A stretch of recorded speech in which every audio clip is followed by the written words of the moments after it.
Hey everybody, how's it going? It's the Daily Shooter, and today I want to talk about some of the crazy things that you'll hear at your local gun shop. And no, I am not talking about the customer. I see a lot of videos out there where you're talking about the customer and some of the crazy questions that they've had, or some of the stuff that they've done to their firearms, and they bring them in, they're totally ass backwards. Today I'm talking about the other side of the counter, the FFL, the sales guy, the guy who you're going to with that crazy question that you're hoping can clear things up for you.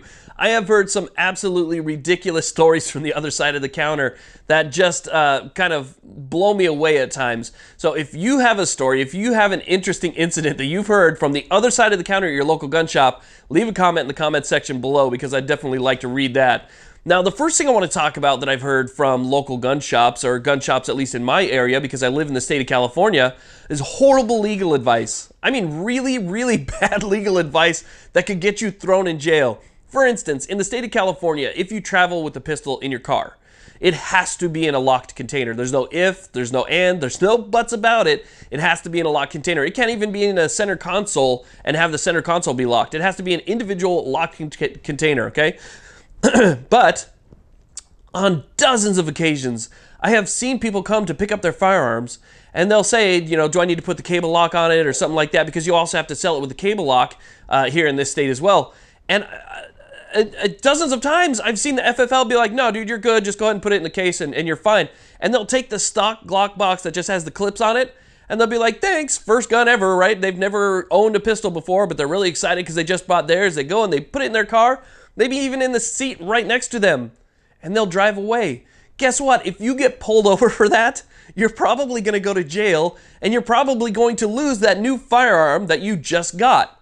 You know, and gun laws are strict. The police will not have any of it, okay? If they pull you over and you've got a Glock box sitting right next to you, and there is, even if it's unloaded, you open it up and there's a pistol in there, it's not in a locked container, you're done. And yet I hear it all the time from different gun places that I've been to, and they'll just hand somebody the box, and even if they ask, should I put the cable in? No, you're good, dude. Go ahead and go. You know, and they're trying to be cool and friendly and everything, but damn, dude, you're gonna get in trouble if you leave. Go with a lockbox. Now, here's another thing, and I know this has to do with the state of California, but these are the examples that I have. Another one when it comes to poor legal advice. Obviously, in the state of California, we have a crap ton of gun laws, and it's really hard to keep up. I can't keep up. There's just too many that happen all the time. I do as much as I can to read as much as I can. Well, people go to FFLs and have questions about that. They want to know how to keep themselves out of hot water, how to keep themselves out of jail. They don't want to lose their job and their family lose their house, so they expect that the FFL is going to give them correct information, right? Well, one of the things that I heard even not that long ago was that, oh, don't worry about it. If you had a gun prior to January of 2017, you never need to make it featureless. You never need to do that. You only need to make it featureless, or put a mag lock on it, or register it as an assault weapon if you bought it after. So this is stuff that I've heard, and that is incorrect. I know it's incorrect because I've read it directly from the Department of Justice website that that's incorrect. And so you're telling a guy, and in this particular instance, there was a guy with his kid. His kid was maybe 11 or 12 years old. And he said, yeah, don't even worry about it. As long as you bought it before, you don't have to worry about registering or anything. Well, that's sort of true. You don't have to register it, or you don't have to make it featureless so that you don't have to register it until 2018 if you owned it before 2017. But not never. He told the guy never. And the guy was walking out, so I had to kind of pretend and, you know, nonchalantly go outside and be like, hey, buddy, what he told you was wrong.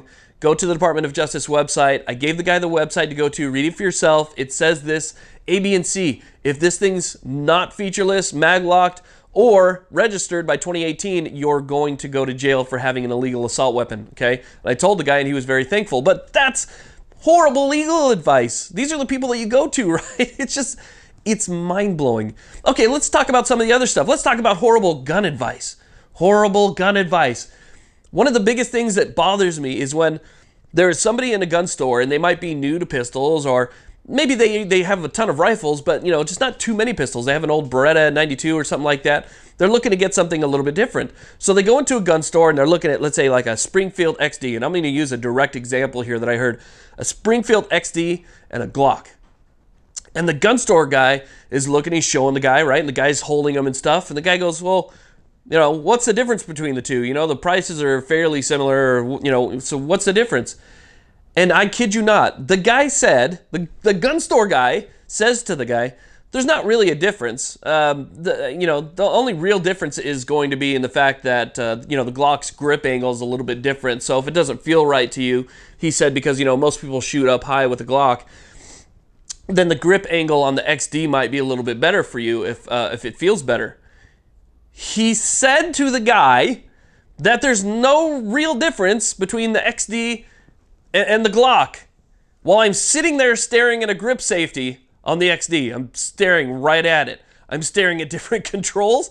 I mean, if he's talking about, they both shoot a bullet, right? And the bullet comes out of the barrel, and you may or may not hit your target, then yeah, they're identical. They're exactly the same. They both shoot bullets. But other than that, they're not the same at all, And so that it's like stuff like that. Or you hear a guy say, I heard a guy say that, bore axis doesn't matter. That's just all, that's just a fable. That's just a tale that people tell people, and he's trying to sell the guy the $1,000 or $1,200 SIG, right? With the really high bore axis, and the guy that I'm looking at is 130 pounds soaking wet, and he's trying to buy this SIG 45 ACP, and then he's looking at the Ruger SR9 or something like that with an extremely low axis, and he tells the guy that the recoil is going to be the same. It's not. I don't understand that. It's not. I guess I get that, you're trying to sell him the gun, but that is absolute bullshit. You shouldn't tell somebody that it doesn't matter if something matters. And, those are some of the stories that I have of crazy stuff. I've also heard somebody say that head spacing doesn't matter. Head spacing does not matter. He said that basically what you want to do is you just put the bolt in there, and if the bolt fits in there and it fits against the barrel, then you don't have to worry about head spacing. Okay. Research. You could get injured. You could get injured. If somebody doesn't know anything about AR-15s, rifles, and something like that, and they don't understand, a go, no-go, or possibly being out of battery and having the rear of the case explode on you or something like that, I mean, this could be a horrible, bad potential. You could get yourself injured. So things that people are saying behind the counter could get you thrown in jail. They're incorrect, or they can get you injured. Now, I'm not talking about all of them, obviously, because there's, a big majority of the gun stores that'll give you good information. But here is a quick way to test your local gun shop to see if he's giving you BS info. Well, here's two ways, actually. One, find out if he's ever told you, I don't know. Has your FFL, has your gun store guy, the guy that you talked to ever said, you know what, I'm not sure, I need to look that up? You know what, I'm not really sure. That's a new law. Let me check on that before I give you the information. Has he ever said, I don't know? Because if you notice, when you go to those types of shops, they always know. They always know everything at all times. They are 100% experts at absolutely everything. They will give you the breakdown of the scientific knowledge that they have on specific lubricants that they sell in their store. But the Glock and the XD are exactly the same, other than grip angle. Okay, so that's one thing. Another thing is, go in there with something that you already know. If you want to know if you can trust your FFL, go with something that's a little bit difficult. Do your research. Go to the Department of Justice website for your state and find out. Then ask your FFL while you're looking around at guns and see if it gives you the right or the wrong answer. If he gives you the right answer for something that's really difficult, that you had to look and research on, a new law or something like that, then chances are he's read up on it as well. He's probably knowledgeable. But my biggest thing that I would say to people is make sure that you get more than one opinion. You know, it's just like YouTube. When you watch my channel, you watch another channel, you watch Suits, you watch Mr. Guns and Gear. All of these guys will tell you, get multiple points of view from multiple people. Do your research and read, especially if it'll get you killed or it'll get you thrown in jail. So that's just a little bit of advice, but still, man, crazy stuff from both sides of the counter. I've seen guys come in, customers come in with that have used hacksaws to try to get off the delta ring, and all they've done is they've cut halfway into their barrel because they didn't realize that the hacksaw was like going across their barrel. Stuff like that. Yeah, so crazy stuff, but man, it's just as bad on the other side. So again, if you have a great story about something that happened at your FFL on that side of the counter, leave it in the description box. I'd love to read it. Thank you all very much for watching. Please like, subscribe. Have a great day.